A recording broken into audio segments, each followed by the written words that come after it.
Thank you for downloading this podcast from the British Theatre Guide. For more information about British Theatre Guide, please visit britishtheatreguide.info. The 2016 Palme d'Or and BAFTA-winning film I, Daniel Blake, directed by Ken Loach, written by Paul Laverty and featuring comedian and actor Dave Johns in the title role, was adapted by Johns for a stage production in 2023, directed by Mark Calvert.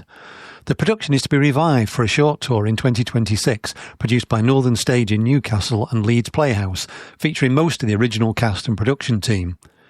I spoke to director Mark Calvert a couple of weeks before its Newcastle opening and asked him what the play is about. So, I, Daniel Blake is about a working class man who has worked all his life, and towards the end of his working life, he has a heart condition and believes, and firmly believes, that because, maybe our parents will believe that because they've paid their stamp, in exclamation marks, and their NI, that the state will look after them. And what he walks into with an open heart is a system that is not what he thought it was, and it was not there to help him. And so it's his journey through that system that really affects him in many, many ways. And at the same time, he also meets a single mum who has been moved out of London to Newcastle to hopefully begin a new life. And she also encounters a system that is not there to help. And so across the space of 2 hours, we watch, and I think as an audience, you learn some of the truths of how our system functions as regards to when you need it most, will it be there to support you? Yeah. And Kafka did have a point, didn't he? You'd think he was Kafka did have a point. It's really Kafkaesque in the first half of it. Yeah. It's so bizarre. He has to go through something called a PIP assessment, and because he doesn't score 15 points, he only gets 12. That means that even though his doctor has said, do not go back to work, the state go, you must look for work. So essentially, he's in this Kafkaesque nightmare of trying to find out how to work when he's not allowed to work, because essentially, if he does work, it'll kill him. Yeah. And I think it definitely encounters and talks about some of the tropes that we've seen over the last sort of 10, 15 years, especially on Channel 5, that sort of, benefit street. And when you look at some of the rage headlines in, let's say more right-wing leaning papers about, they've all got, they all earn 45k a year, and, they've got 3 cars, and they've got a pool, and it's all on your tax money. Yeah. And I think in some ways it tries to deal and discuss, but not finger point, but discuss some of that rhetoric around what have been fed, and what we're probably even been more, what we're hearing more and more and more of, especially with conversations around reform and, immigration. But again, it is also constantly punching down. It's the working poor that's the problem, not looking up. Yeah. I mean, this goes back even further, really, because I can remember back in the 80s. In fact, I think it was a couple of years ago, I was in Liverpool to watch the stage debut of Boys from the Black Stuff. Yeah. Which is touching on the same issues then about working and benefits and how difficult it is to do either. Yeah. So, because Boys from the Black Stuff was out when we did the original tour in 2023. And it was sort of really interesting because we essentially were either a week ahead or a week behind them in touring schedules. And so I imagine that audiences in 2023 were doubly hit with this idea of those conversations, as like you said, have been going on since the 80s. Because I remember growing up in the 80s, and at the time of Thatcher and mass unemployment, and sort of being 14 and going, oh, will I get a job? Like, what does my future hold? And that sort of constant worry of, like, what will I do? What's going to happen to me? Because, I'm from a very working class background. And I sort of didn't even realize I was working class, because I think at that point, I believed in, the whole idea that, and this is going to sound bizarre, that if you worked hard, things will happen. And I think there is definitely something about, it's a lot to do about class, and what class represents in our country. Because at the same time as we're watching what's happening on stage, we also run a series of soundbite tweets. There's a a company called Led by Donkeys that do a lot of work around trying to pop the propaganda bubble. And so essentially we borrowed the idea of a billboard and to go, whose truth are you following and whose truth do you believe, the one on stage or the one above? And so in 2023, it was the multiple different PMs we had in the Conservative Party. And obviously the world has changed in the last 2 years in multiple ways. And now we're also trying to include Labour and Reform and the new Conservative leader, and to see if we can find some way of balance. But it's trying to talk about a system problem, not necessarily a government problem. And we are not saying that, if you sit central or left wing, that then you're, holier than thou. But it is a conversation as regards to what we hear regularly, but also then what we see in our day-to-day lives. Where does the truth lie? And I'm not being Donald Trump there. It's not fake news. I mean, there is a lot of, I don't know, it's really complex because when we first did it in 2023, I spent quite a lot of time at a food bank in Newcastle, and I live like about a quarter of a mile. I live in the West End of Newcastle, and I live about a quarter of a mile away. And I thought, because, every now and again I looked at the Guardian app, I really understood like what was going on in my city, and I had no idea. There's literally 14 food bank sessions across a city that's not an incredibly large city. It's not Manchester. Yeah. And so I spent about 6 months there visiting once a week, and it really opened my eyes to what I thought I knew, and then what I encountered, and the people that access the food bank and the people that work in the food bank, and they're mainly volunteers, work so hard to try to find ways to support people that, and if you believed some of the more right-wing leaning press, then, these people are scroungers and they don't want to work. But it couldn't be further from the truth for 99% of the people that are accessing that support.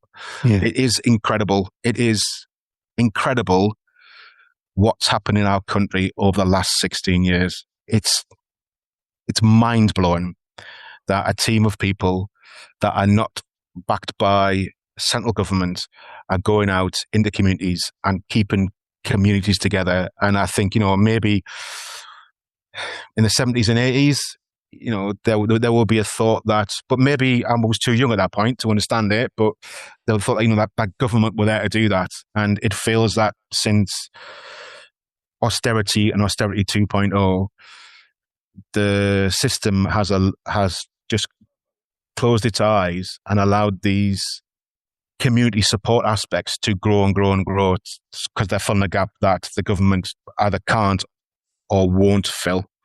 Yeah. Yeah, I do remember seeing, I think it was when we still had the last Tory government, it was a Tory politician had been boasting about the number of food banks in his constituency, not really getting that it's not actually a good thing that they're there. I wonder if that was Lee Anderson. I'm sure it might have been Lee Anderson. I can't remember. It was something on social media, I think I saw. Yeah. So we use things like that because at one point, I think there was somebody talking about, you can live on something like 30p a day. 30p a day? Yes. Can you? I mean, you can't get in a bus for 30p. You can't buy a Freddo for 30p. No. So, I mean, how are you going to live on 30p a day? And I think, it is extraordinary that we continue, and I don't know if it'll ever change. I mean, has it ever changed? But we continue to vilify, I don't know, people that are most in need. Yeah. So back to the production. How did it come about? Because it was originally, famously, it was a Ken Loach film. Yeah. So Dave Johns was in that film, and he's done this adaptation. It obviously meant rather more to him than just an acting role. So how did you come to get hold of it, first of all, from a big award-winning film to put it on stage, and what was the process? Well, the process weirdly started back in 2018, would you believe? Right. And I had been talking to somebody that since left the industry during COVID about, he'd had a chat with 16 Films about adapting I, Daniel Blake. And at the same time, Dave Johns, who played Daniel Blake in the film, had the same conversation with 16 Films about adapting it for the stage. And so we had a lot of conversations at Northern Stage, and then we did an day, a couple of days, just to hear it on the floor. And then COVID happened. And so it went really quiet for about, well, as long as COVID was around. Yeah. And then in the summer of 22, we started to talk into Northern Stage again. And Dave had gone through 4 or 5 drafts, and we did an R&D week. And then we put together a series of, 6, 7 scenes that stitched the plot together and then showed it. And Northern Stage were incredibly brilliant and said, let's go for it. And the time frame to get it together was like 5 months. So this time, about 2 years ago, we were just about to go into production. And as you said, I Daniel Blake for Dave changed his life, like completely changed his life. And that relationship he built with Ken Loach and Paul Laverty and Rebecca O'Brien, again, he holds with so much love and respect that he obviously wanted it to honor the film, but at the same time, find a space where audiences who had either seen the film were given some sort of fresh perspective, especially on the Katie role, who's Katie Jenkins, who's the single mum in the show. And so we went through, across 5 months, more drafts and more conversations and set design conversations, and regularly checking in with Ken Loach and Paul Laverty and Rebecca O'Brien about where we were. And then we rehearsed it, and then Ken Loach, Paul Laverty and Rebecca O'Brien came to see the press night. They just come back from Cannes after doing the Old Oak premiere, and I don't think Dave and I had ever been more terrified in our lives because, people, and understandably, hold the work of those 3 people in such high regard because it has essentially challenged lots of perspectives as regards to where people sit, and having them in the auditorium while you play out, one of their most iconic films is essentially terrifying. But luckily, they all loved it. Yeah. And especially Paul Laverty, who was the writer, absolutely was all over it. I think because it tries not to be, how to describe it? It tries not to finger point, but at the same time, it does offer that perspective of the political class that talk to us every day. Yeah. And I think Paul Laverty really got into that idea. And so it was a long journey. And thankfully that 16 films really appreciated the work we put into it. And also working with Dave every day in rehearsals was constantly a source of worry, because he was constantly going to me, we have to make this right. And I was like, yeah, I'm totally aware of that, Dave, but they're such lovely people, for artists of that caliber to be that generous with me, with also Dave and his process, and with taking it on. It sort of really makes you believe in that idea that art can sometimes, challenge, change people's perspectives for a little bit. Yeah. So yeah, it was, it was like you were meeting God. Sometimes you can meet your heroes. Sometimes you're absolutely right. Yeah, you can. Yeah. But it was terrifying. But still, that's sort of why we do it, isn't it? To have those moments of terror that turn into, hopefully, more positive experiences than none. Yeah. So obviously in 2023, it must have done okay because it's coming back now. So how did audiences, we know how Ken Loach responded to it and Paul Laverty, but how did audiences respond to it at the time? It was so bizarre, and bizarre in a brilliant way. But I think in 2023, when it was out on its feet, we were coming towards a general election, and I think the audiences that came to experience it were, I think, genuinely outraged about it. I think it made people incredibly angry. We had a lot of crying. And I'm not saying that, that's a badge of honor. I think it's a really delicate thing that all the acting company do. You can't, in inverted commas, act it. You've sort of got to put yourself through it every day to find its honesty and its rawness. And that acting company, I think, every single day they go out, they also are aware that the responsibility of performing this for audiences, that come to see it. And everywhere we went, even, true blue Tory heartland, Cambridge, Guildford, that the response to it was one of shock, outrage, audiences coming out going, I will do something. Everywhere we went, we had either donations or tables for people, for audiences to leave food or money donations for their local food bank. And we also had the food bank and the hygiene bank come and talk to audiences in post-show discussions about what was happening in the city.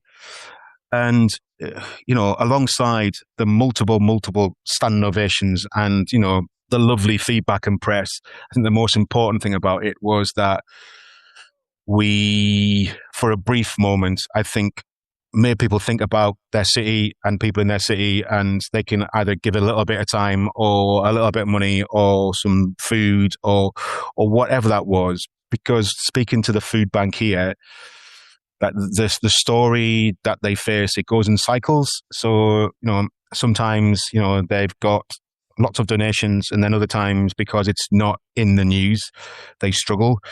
And so part of it is always trying to go, how do you keep that in people's heads, that because the world is currently incredibly unstable and has gone mad to some degree, that knock-on effect further down the line, really impacts people who are not as, I'm going to say, privileged in inverted commas, like privileged as you and I.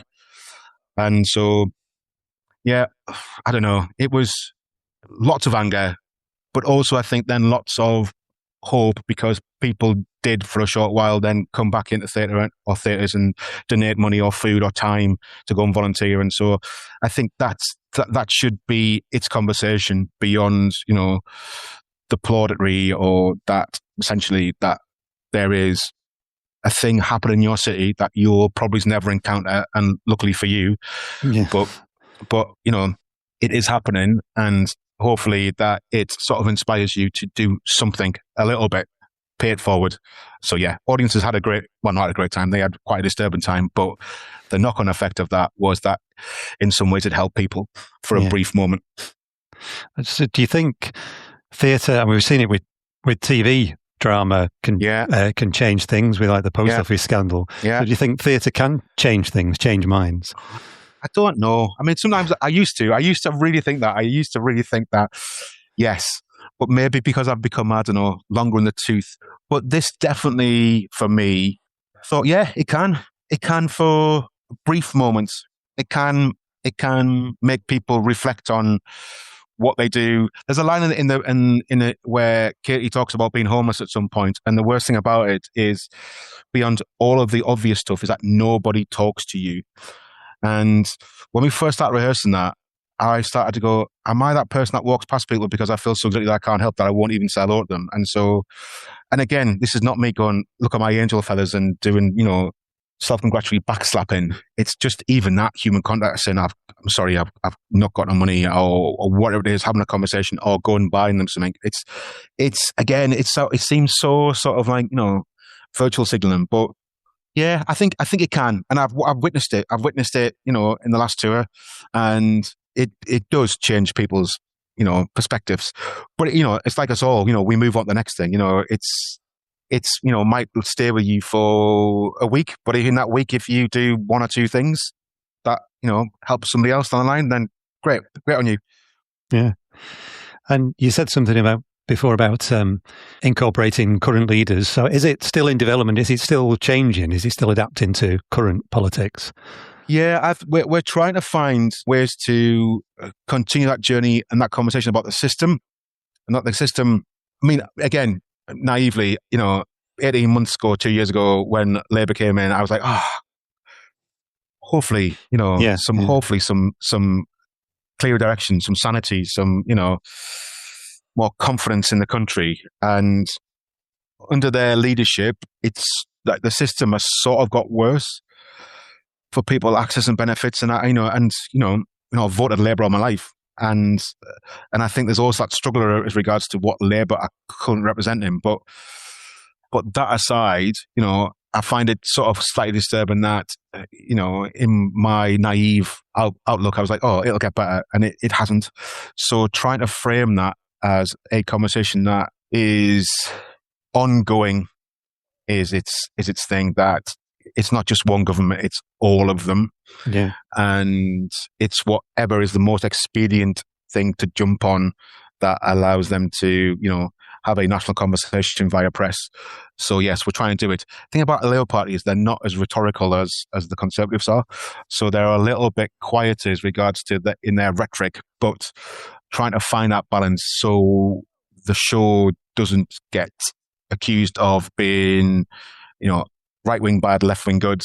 It's not. It's the politics of our country and the politics of the world currently, which is awash with who knows what's right or wrong. Yeah, and it's a human story that's against the political backdrop, isn't it? Completely. And that's it. That is it. You watch, a group of people go through it, and hopefully I'll never experience it, hopefully. But, it's the character Daniel Blake is a person that has essentially worked all of his life, has never taken any support from anywhere. And because of a heart condition, the support he feels he's going to get doesn't arrive. And I think that's sort of shocking, because I think, we all believe that the system will support. And, by and large, it might do. But there's definitely huge gaps in it where if you don't hit 15 points on an assessment that's not done by a medical practitioner, then essentially you lose your right to access that support, which I find bizarre. Yeah, Kafkaesque, as you said at the beginning. Well, yeah. And your cast, most of them have come back from the original production. Yeah. But I was wondering if, obviously, Dave was fired up by being in the cast of the film. Are your cast as fired up politically as Brett wanted for his actors? Oh, honestly, they're full of politics, and I think trying to keep their politics, what you can hear it. You can hear it in the rehearsal room, but you can also hear it in their performances without sounding too theatery.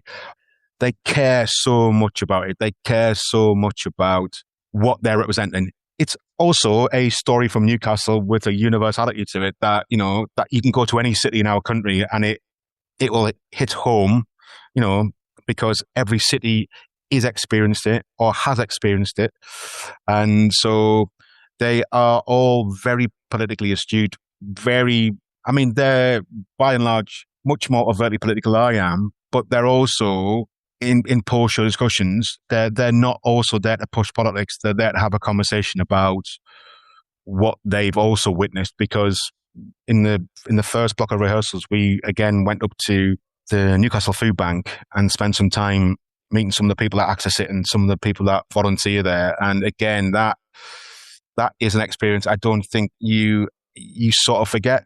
And so they're very, very well aware that what they do on stage is also a real-time story that is happening every single day in our country. And so they want to do the best by it that they can. And it's also incredibly demanding for especially Davy Nellis, who plays Dan Blake, and Jess Johnson, who's playing Katie, and Jodie Wilde, who's playing Daisy, Katie's daughter. It's an incredibly emotive piece to drag your body through, sometimes twice a day. It's psychologically hard. It's not, I don't know, some, brilliant laugh along farce that, you get your hits from an audience laughing. It's quite tough on them, and they do it with such honor and such an incredible work ethic that, I have nothing but respect for them. That was Mark Calvert, director of I, Daniel Blake, adapted by Dave Johns from the screenplay by Paul Laverty, which was directed for the screen by Ken Loach. The production opens at Northern Stage in Newcastle from the 20th of March to the 2nd of April 2026, before touring to Citizens Theatre in Glasgow, the Dukes in Lancaster, Home, Manchester and Leeds Playhouse, where it closes on the 9th of May. For more information and tickets, see www.northernstage.co.uk or the websites of the other theatres on the tour. You've been listening to a podcast from British Theatre Guide. For more information, please visit britishtheatreguide.info.